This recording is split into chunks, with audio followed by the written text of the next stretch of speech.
ठीक है, जो आपने बात लिखी है ना, आप इसी को अगर हम कंटिन्यू करें।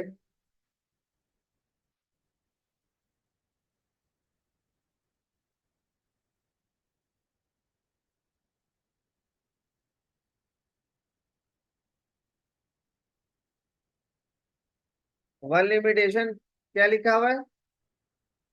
तुमने क्या लिखा है वन लिमिटेशन में कि इट शुड कंटिन्यू? क्या कह रहे सर? वन ये तो लिमिटेशन जो तुमने लिखी है कि प्राइस चेंज होते रहते सही है कि असल में प्राइस डिफरेंट होगी, राइट? हैं। जी। तो यही है ब्रेक इवन एनालिसिस। सही है, अज्यूम्स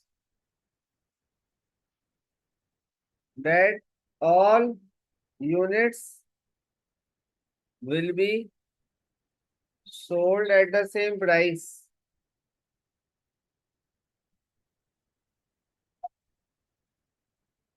यही है ना, और क्या लिखा है? Sold at the same price. So sir बस ये प्राइस रखिएगा तो but in reality the prices may be and different. And cost the cost structure and the prices may be different.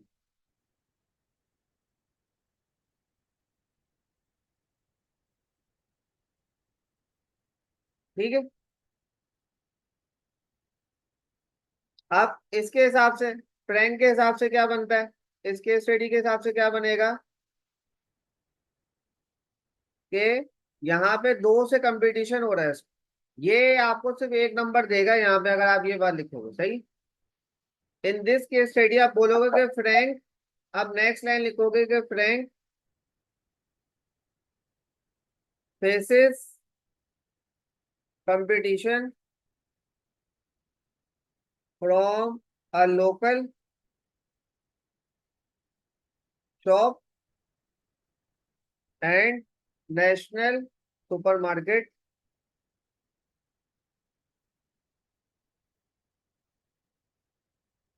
which may force him to lower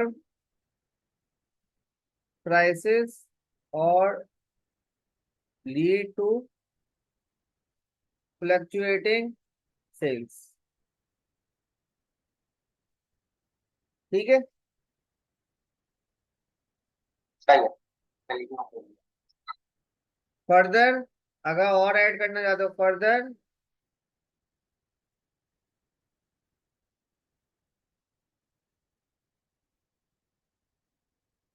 changes in cost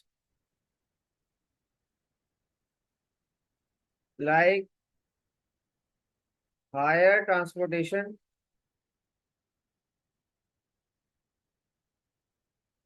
or bad weather conditions could make break even point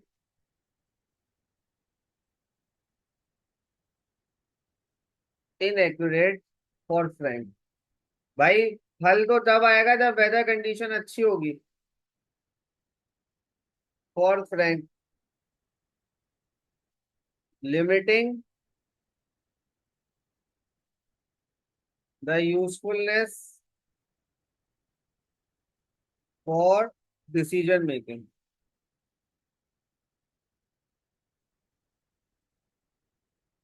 ठीक हो गया? Limiting the usefulness for decision making. अब जरा देखो कि जो तुमने एक पहली बात कही है फुल कंट्रोल वाली, ठीक है, कि उसके पास फुल कंट्रोल होता है, जाहिर है। ठीक है। और दूसरी तुमने एक और बात कही। अब अगर मैं बात करूं डेवलपमेंट की, 8 मार्कर के अंदर आप किस तरीके से कहाँ तक डेवलपमेंट करोगे, तो वो हमें एक आइडिया हो जाएगा कि क्या किया जाए। जैसे मैं कहता हूँ कि एज अ सोल ट्रेडर तुमने तो पहला पॉइंट लिया फुल कंट्रोल का। और क्या क्या एडवांटेज है सोल ट्रेडर के? एसटी के पास एक एडवांटेज होता है कि fewer administrative and legal requirements होती है। सही, क्योंकि जाहिर है जब आप पार्टनरशिप फॉर्म करोगे या खास तौर से जब कंपनी पे आओगे तो आपके पास ज्यादा होंगी। अब जरा इसको तोड़ो, नॉलेज, एप्लीकेशन, एक्सप्लेनेशन। ठीक है, पहला नॉलेज। सही है, नॉलेज में मैं कह रहा हूँ कि S T faces less administrative and legal requirements. ठीक है, compared with other business structures. सही है, ये बात हो गई, compared with other business structures. सही है, लिख लो अगर लिखना है तो, लाइक पार्टनरशिप या फिर लिमिटेड कंपनी। पहली बात हो गई नॉलेज की। अब आ जाओ एप्लीकेशन के ऊपर, तो इसको समझाओगे कि कैसे हुई। तो इसकी एप्लीकेशन में लिखते हैं कि Frank does not need to go through complex paper work, complex registration process और comply with extensive regulations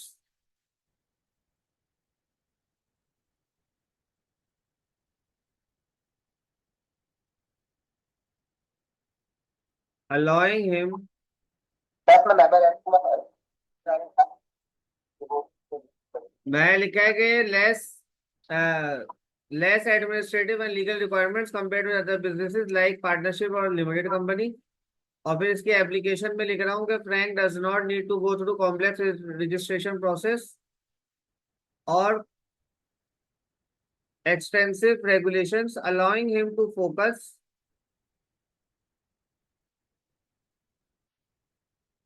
on growing and managing his fruit business efficiently।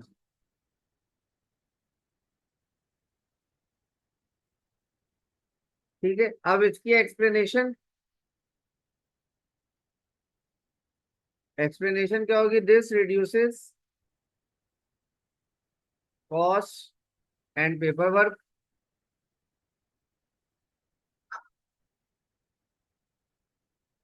Making it easier for Frank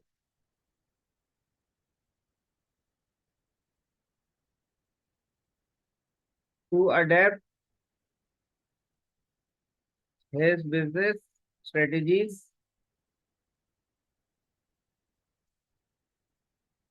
such as expanding to new markets or introducing different pricing strategies like price skimming, जो कि इसने की भी थी। ठीक है, यहाँ पे आपको ठीक है, ये 4 नंबर आपके पूरे हो गए। इसी तरह 8 नंबर के लिए 2 बेनिफिट बोले, तो दूसरा बेनिफिट हम एनालाइज करेंगे।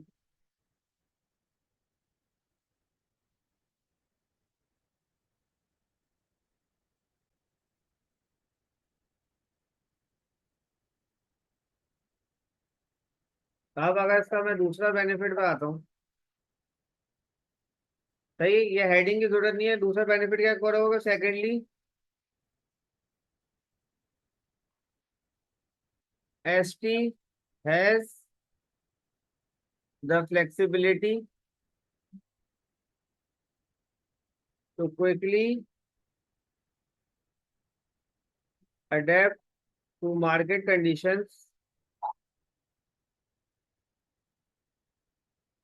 विदाउट कंसल्टिंग एनी पार्टनर्स और share holders.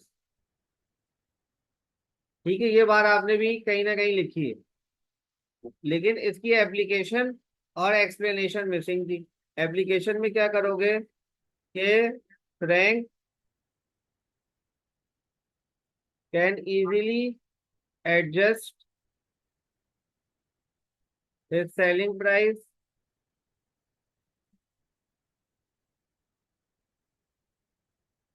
Based on competition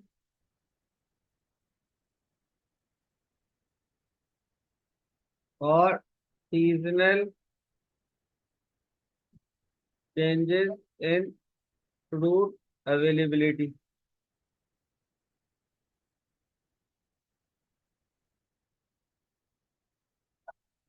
ठीक है, अब explanation this flexibility allows him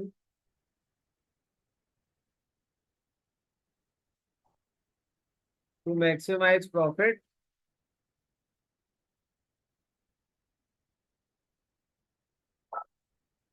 and respond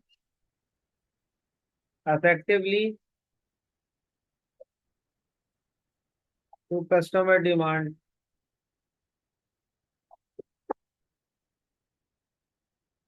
helping him achieve his goal of increasing profitability by 10%, जो कि पहले उससे लिखा था। सही है, इस तरीके से लिखना है। अब देखो असल मसला क्या आता है कि जितने भी टीचर्स हैं वो सब ये तो बताए थे ये करना है, नॉलेज है, एप्लीकेशन है, एक्सप्लेनेशन है, वो पूरा आंसर नहीं बताता। मैं तुम्हें पूरा एक आंसर बता दिया। ठीक है ना। अब तुम्हें आइडिया हो जाना चाहिए कि सर ये 8 नंबर के लिए मुझे किस तरीके से क्या क्या चीजें करनी। ठीक है,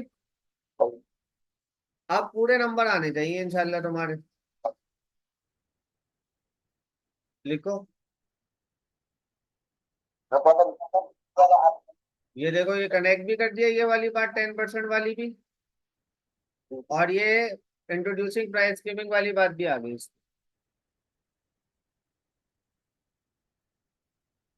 ये लिख लिया ये वाला,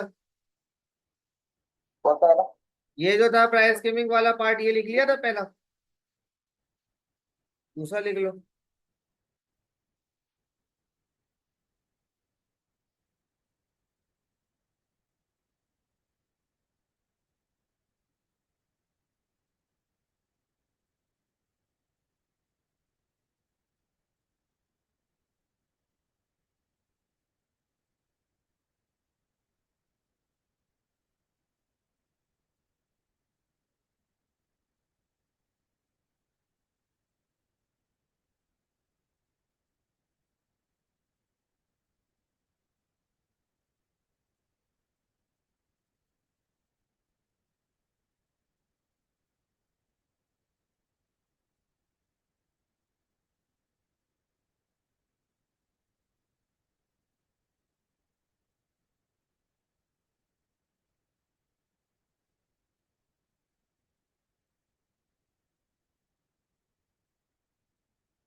सर दो बातें हैं। जब इवेल्युएट करना है कि फ्रैंक करनी है प्राइस स्कीमिंग, तो अभी वो कौन सी यूज कर रहा है, ये स्टेटमेंट है right. Currently uses competitive pricing. ठीक है, but thinking of introducing price skimming. तो ये तो हमने बात डिस्कस ही नहीं की कि कंपेटिटिव प्राइसिंग इस वक्त कर रहा है, तो क्या है सही। अब आपने मुझे जब बताया जो आंसर, उसके अंदर आपने मुझे दो बातें लिखी। पहले तो आपने मुझे बताई प्राइस स्कीमिंग की डेफिनेशन राइट। प्राइस स्कीमिंग क्या है, setting a higher price, higher initial price,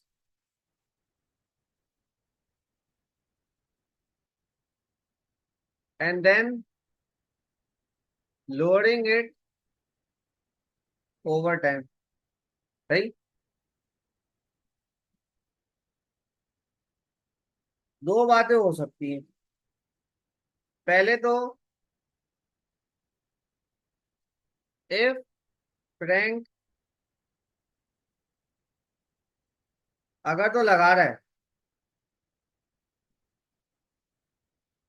सही, if Frank considers his fruit is fresher than that of competitors and is sold immediately after it is picked,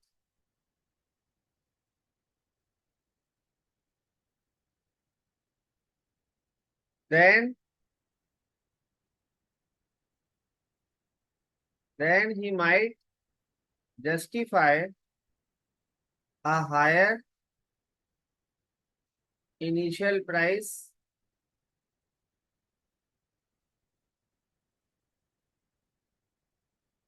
targeting customers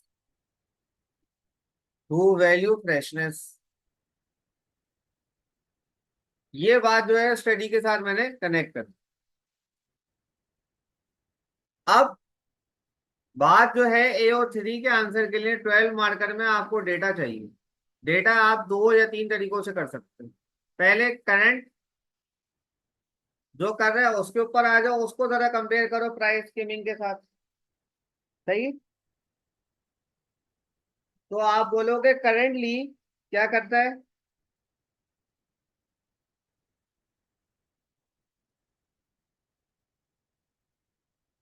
सही ना।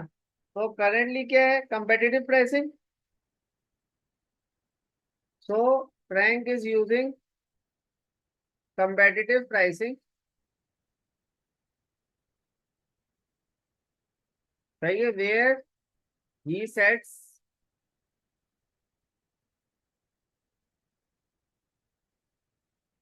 Prices similar to और slightly lower than other competitors.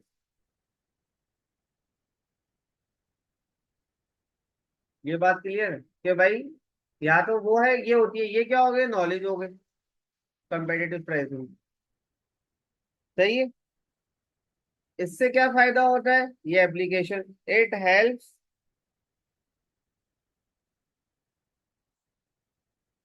Attract price sensitive customers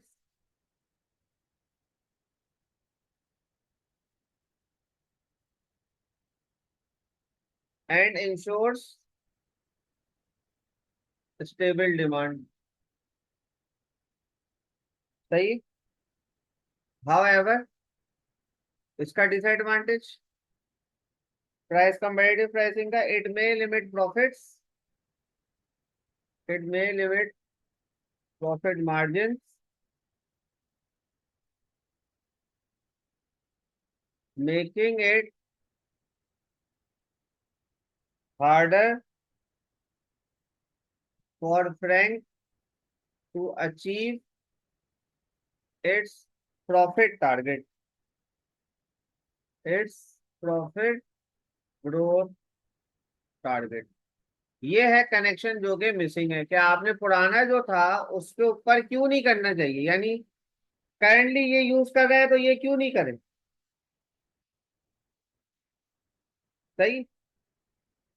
अब यहाँ पे if customers value freshness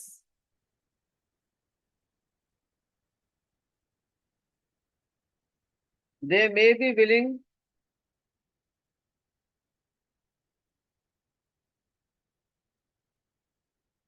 to pay a premium increasing short term revenue.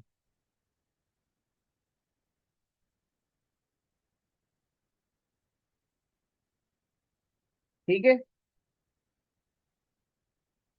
अब आ जाओ इसकी इवेल्युएशन पे। हाउ एवर, नेक्स्ट पैराग्राफ में, price skimming is more effective for technological products or luxury goods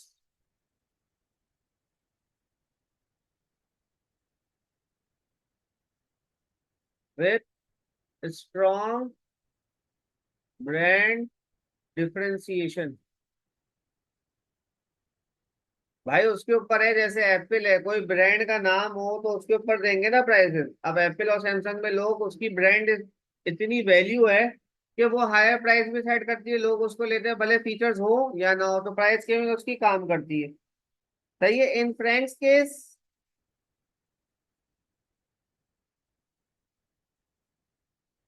fruit is perishable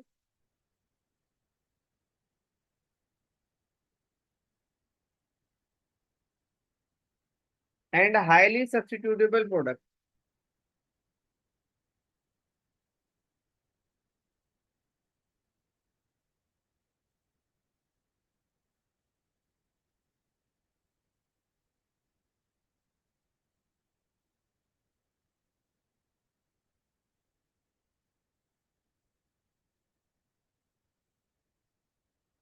सही है। Unlike smartphones, for example, oranges,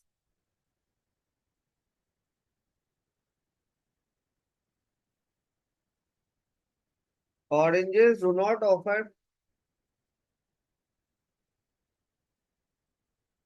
significant long-term exclusivity.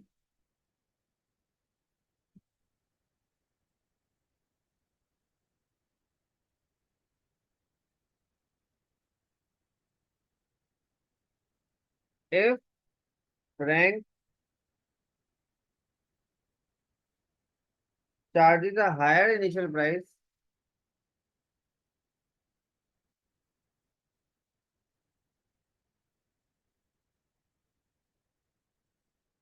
customers may turn to competitors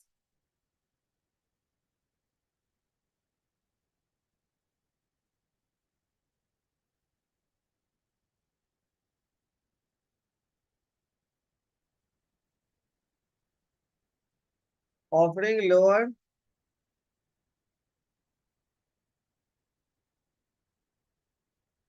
lower price,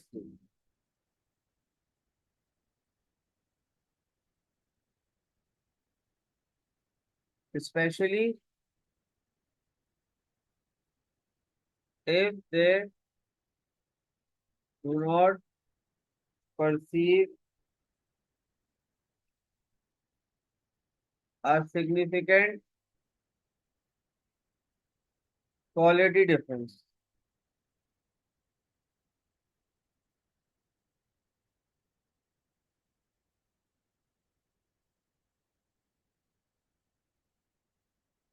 ठीक है।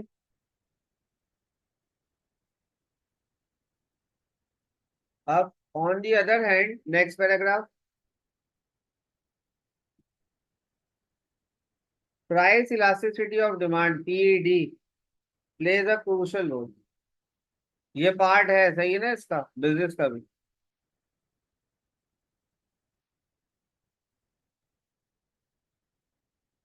if customers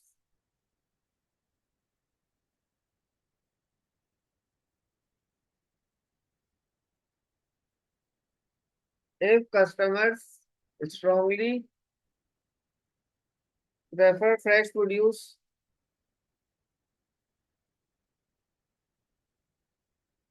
and are willing to pay a premium,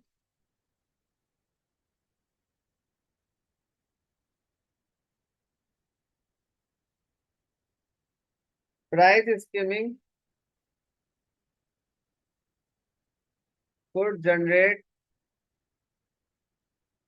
higher initial revenue। सही है। ये 12 mark के अंदर यही मसला आता है कि आपको खुद ही सिनेरियोज डेवलप करने हैं, खुद ही आइडिया लेके आना है। पीईडी का मैं आपके पास आइडिया लेके आया कि भाई पीईडी किया जा सकता है। सही है।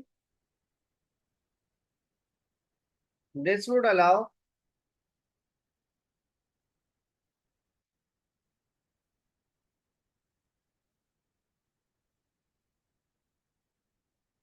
Frank to reinvest in farming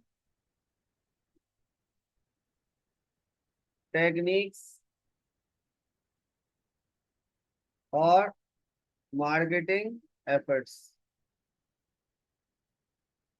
but if demand is highly price sensitive, sales may decline,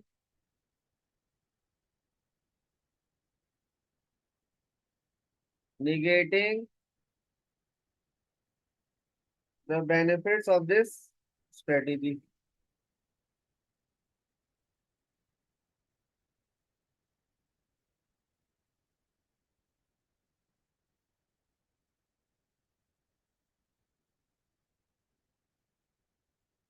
ये बात समझे।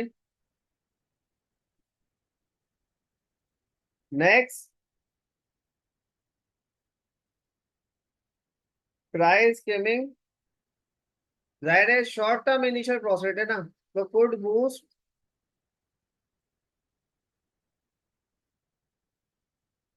Profits temporarily,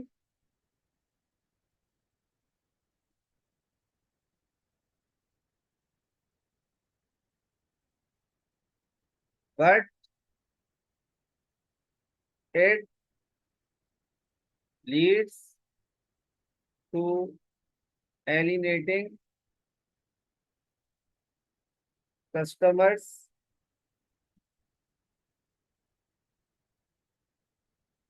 who expect affordability।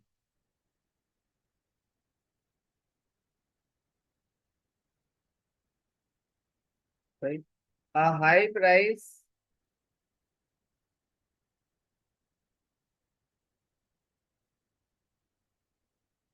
will also make the business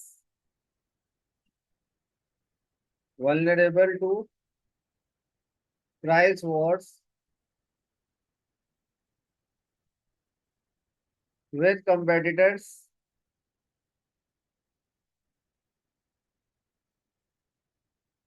with competitors में लिख ले रहे हैं local and national, who can undercut him।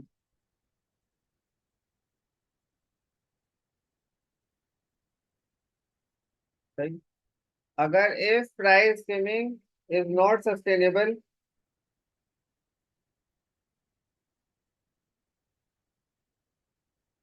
then Frank will have to lower prices later।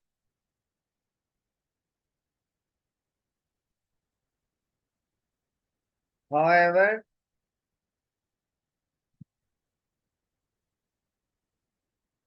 this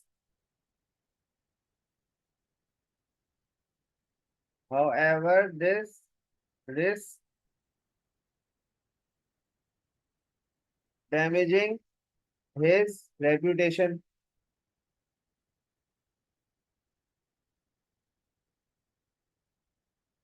as customers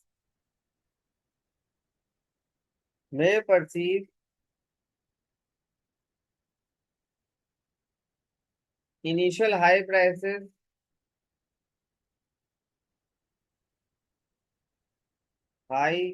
prices as unfair।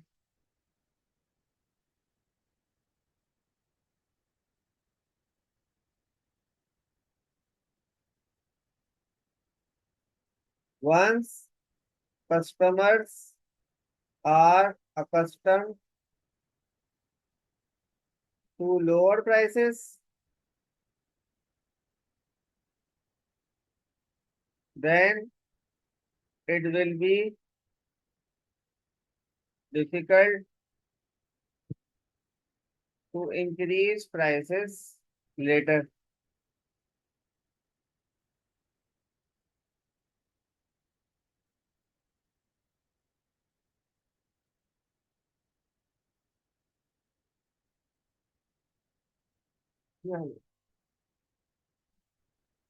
आप इसको alternatively लिख दें। Alternatively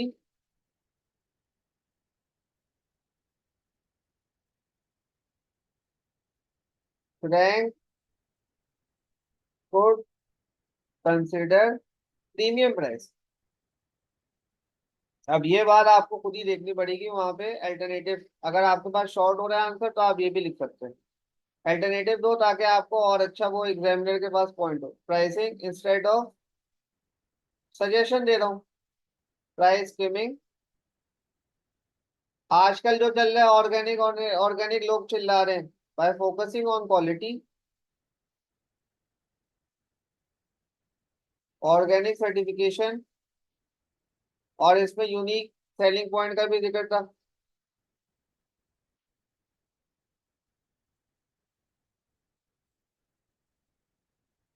और यूनिक सेलिंग पॉइंट्स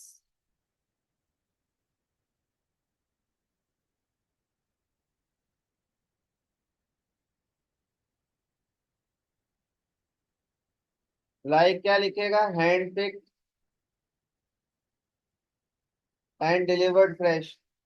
जैसे पहले वो जैम वगैरह के जो ऐड आते थे उसमें होता था ये।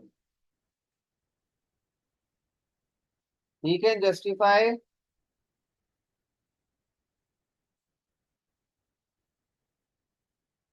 Higher prices without alienating his loyal customer base.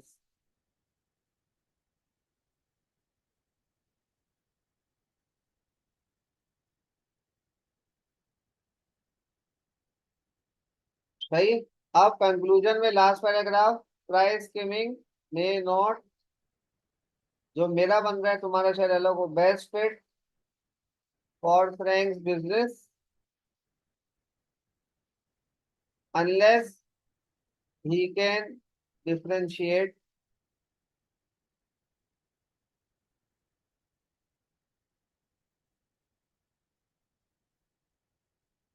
His product from its competitors। ठीक है, इस तरीके से लिखोगे तो आपका ये 12 मार्क करके आपको पूरे के पूरे नंबर ए और 3 के हिसाब से आपकी मार्किंग हो जाएगी। ठीक हो गया। ये लिख रहे हो या लिख लिया?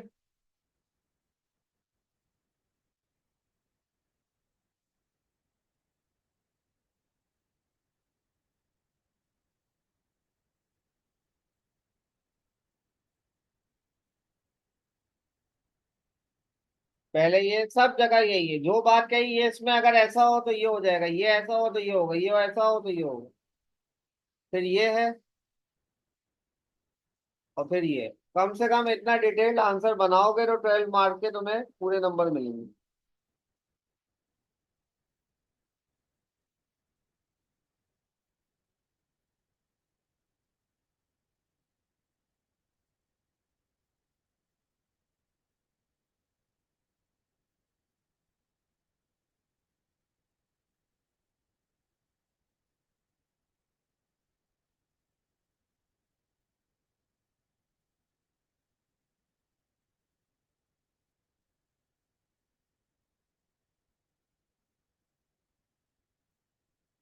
ठीक है, पहले एक्सप्लेन किया भाई क्या है प्राइस स्कीमिंग, क्या है, फिर कंपेटिटिव प्राइसिंग के ऊपर बताया मैंने कि भाई ये है कंपेटिटिव प्राइसिंग के क्या फायदे हैं, इट हेल्प्स क्या कर सकता है, लेकिन जो लिमिट प्रॉफिट मार्जिन करता है और तुम्हारा टारगेट नहीं होगा पूरा।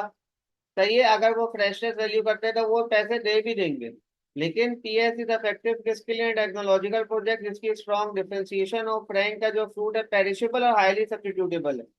सही है। तो अनलाइक स्मार्टफोन जिसके अंदर लॉन्ग टर्म एक्सक्लूसिविटी आती है, कोई फीचर है, कोई प्रोडक्ट है भाई। सही है। फिर आगे frank charges high initial price, customers may turn to competitors offering lower price fruit especially if do not perceive a significant quality difference. On the other hand PED, price elasticity और demand भाई business का भी part है। If customer strongly prefers fresh food and are willing to pay premium, PS could generate a higher initial revenue. This would allow F to reinvest in farming techniques or marketing efforts. But if demand is highly price sensitive, तो फिर तो क्योंकि जाहिर है एक perishable है, item है, सही है, और कोई ब्रांड भी नहीं है, तो सेल्स में decline resulting in the negating the benefit of this strategy. PS could boost profits temporarily, but it leads to alienating customers who expect affordability. सही है। आप high price will also make the business vulnerable to price war with competitors जो कि local और national है, who can undercut him. जाहिर है वो लंबी देर तक सस्टेन कर सकते हैं ना, ये तो छोटा सा सोल ट्रेडर है। अब if price escaping is not sustainable, then Frank will have to lower price later. However, the risk of damaging the reputation as customers may perceive initial high prices are unfair. Once the customers are accustomed to the lower prices, then it will be difficult to increase prices later. Alternatively, Frank could consider premium for pricing instead of PS by focusing on quality, organic certification और unique selling points, जैसे उधर लिखा था USSP, hand pick और ये hand pick and freshly delivered. He can justify the higher price without alienating the lower customer base. So, end में conclusion, PS may not be the best fit for Frank because he cannot, it's not a differentiating product और उसके कोई ऐसे features नहीं है जो वो खास बात बनता है। यहाँ तक क्लियर है?